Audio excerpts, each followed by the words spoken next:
Clip number 439۔ اس clip میں آپ سورہ توبہ کی آیت نمبر 42 سے 44 تک کی تلاوت، ترجمہ، تفسیر قرآن صراط الجنان سماعت فرمائیں گے۔ بسم اللہ الرحمن الرحیم۔ ترجمہ، اللہ کے نام سے شروع جو نہایت مہربان رحمت والا ہے۔ لو كان عرضا قريبا وسفرا قاصدا لاتبعوك ولكن بعدت عليهم الشقة وسيحلفون بالله لو استطعنا لخرجنا معكم يهلكون أنفسهم والله يعلم إنهم لكاذبون۔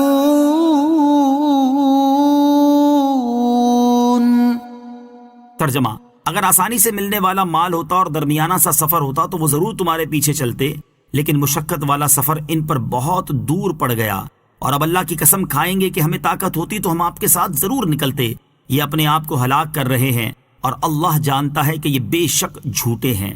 لو كان عرضا قریبا، اگر آسانی سے ملنے والا مال ہوتا، یعنی تبوک کا میدان اگر قریب ہوتا اور غنیمت آرام سے مل جانے کی امید ہوتی تو یہ بہانے بنانے والے منافق ضرور ان منافع کے حصول کے لالچ میں جہاد میں شریک ہو جاتے، لیکن دور کے سفر اور رومیوں سے جنگ کو عظیم جاننے کی وجہ سے یہ پیچھے رہ گئے۔ عفا اللہ عنک لما اذنت لهم حتى يتبين لك الذين صدقوا وتعلم الكاذبين۔ ترجمہ، اللہ تمہیں معاف کرے، آپ نے انہیں اجازت کیوں دے دی جب تک آپ کے سامنے سچے لوگ ظاہر نہ ہو جاتے اور آپ جھوٹوں کو نہ جان لیتے۔ عفا اللہ عنک، اللہ تمہیں معاف کرے۔ عفا اللہ عنکا سے کلام کی ابتدا کرنا اور خطاب شروع فرمانا مخاطب کی تعظیم و توقیر میں مبالغہ کے لیے ہے، اور زبان عرب میں یہ عرف شائع ہے کہ مخاطب کی تعظیم کے موقع پر ایسے کلمے استعمال کیے جاتے ہیں۔ حضرت فقی ابو اللیث سمرقندی رحمۃ اللہ تعالی علیہ بعض علماء سے نقل کرتے ہیں کہ اس آیت کا معنی یہ ہے کہ اللہ تعالیٰ آپ صلی اللہ علیہ وسلم کو عافیت سے رکھے، آپ نے انہیں اجازت کیوں دی؟ اور اگر نبی اکرم صلی اللہ علیہ وسلم سے کلام اس طرح شروع ہوتا کہ آپ نے ان کو اجازت کیوں دی، تو اس کا اندیشہ تھا کہ اس کلام کی ہیبت سے آپ صلی اللہ علیہ وسلم کا دل شک ہو جاتا، لیکن اللہ تعالیٰ نے اپنی رحمت سے حضور اقدس صلی اللہ علیہ وسلم کو پہلے ہی عفو کی خبر دے دی تاکہ آپ کا دل مطمئن اور پرسکون رہے۔ اس کے بعد فرمایا آپ صلی اللہ علیہ وسلم نے انہیں جہاد میں شامل نہ ہونے کی اجازت کیوں دی، حتیٰ کہ آپ صلی اللہ علیہ وسلم کو پتہ چل جاتا کہ اپنے عذر میں کون سچا اور کون جھوٹا ہے۔ لا يستأذنك الذين يؤمنون بالله واليوم الآخر أن يجاهدوا بأموالهم وأنفسهم والله عليم بالمتقين۔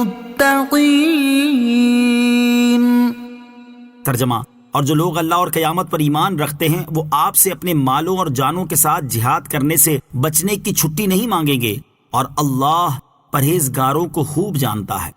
یؤمنون باللہ والیوم الآخر،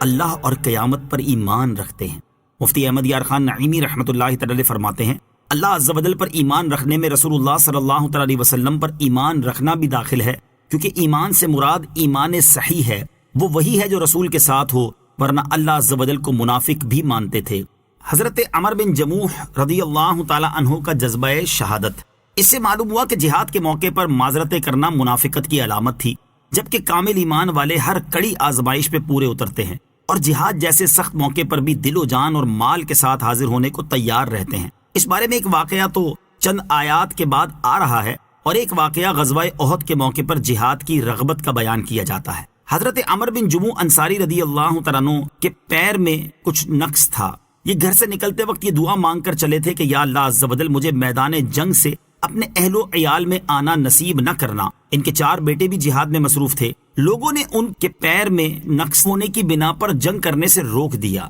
تو یہ حضور اقدس صلی اللہ علیہ وسلم کی بارگاہ میں گر گڑا کر عرض کرنے لگے کہ یا رسول اللہ صلی اللہ تعالی علیہ وسلم مجھے جنگ میں لڑنے کی اجازت عطا فرمائیے، میری تمنا ہے کہ میں بھی لنگڑاتا ہوا باغ بہشت میں خرامہ خرامہ چلا جاؤں۔ ان کی بے قراری اور گریہ وزاری سے رحمت عالم صلی اللہ تعالی علیہ وسلم کا قلب مبارک متاثر ہو گیا اور آپ نے ان کو جنگ کی اجازت دے دی۔ یہ خوشی سے اچھل پڑے اور اپنے ایک فرزند کو ساتھ لے کر کافروں کے ہجوم میں گھس گئے۔ حضرت ابو طلحہ رضی اللہ تعالیٰ عنہ کا بیان ہے کہ میں نے حضرت عمر بن جموح رضی اللہ تعالی عنہ کو دیکھا کہ وہ میدان جنگ میں یہ کہتے ہوئے چل رہے تھے کہ خدا کی قسم میں جنت کا مشتاق ہوں۔ ان کے ساتھ ساتھ ان کو سہارا دیتے ہوئے ان کا بیٹا بھی انتہائی شجاعت کے ساتھ لڑ رہا تھا، یہاں تک کہ یہ دونوں شہادت سے سرفراز ہو کر باغ بہشت میں پہنچ گئے۔ لڑائی ختم ہو جانے کے بعد حضرت عمر بن جموح رضی اللہ تعالیٰ عنہ کی زوجہ محترمہ میدان جنگ میں پہنچی اور ایک اونٹ پر ان کی اور اپنے بھائی اور بیٹے کی لاش رکھ کر دفن کے لیے مدینہ منورہ لانی چاہی، تو ہزاروں کوششوں کے باوجود کسی طرح بھی وہ اونٹ ایک قدم بھی مدینے کی طرف نہیں چلا، بلکہ وہ میدان جنگی کی طرف بھاگ بھاگ کر جاتا رہا۔ ہند نے جب نبی پاک علیہ الصلوۃ والسلام سے یہ ماجرا عرض کیا تو آپ صلی اللہ تعالی علیہ وسلم نے فرمایا کہ یہ بتاؤ کیا عمر بن جموح رضی اللہ تعالی عنہ نے گھر سے نکلتے وقت کچھ کہا تھا؟ ہند نے کہا کہ جی ہاں، وہ یہ دعا کر کے گھر سے نکلے تھے، یا اللہ عز و جل مجھے میدان جنگ سے اہل و عیال میں آنا نصیب نہ کرنا۔ آپ صلی اللہ تعالی علیہ وسلم نے ارشاد فرمایا کہ یہی وجہ ہے کہ اونٹ مدینے کی طرف نہیں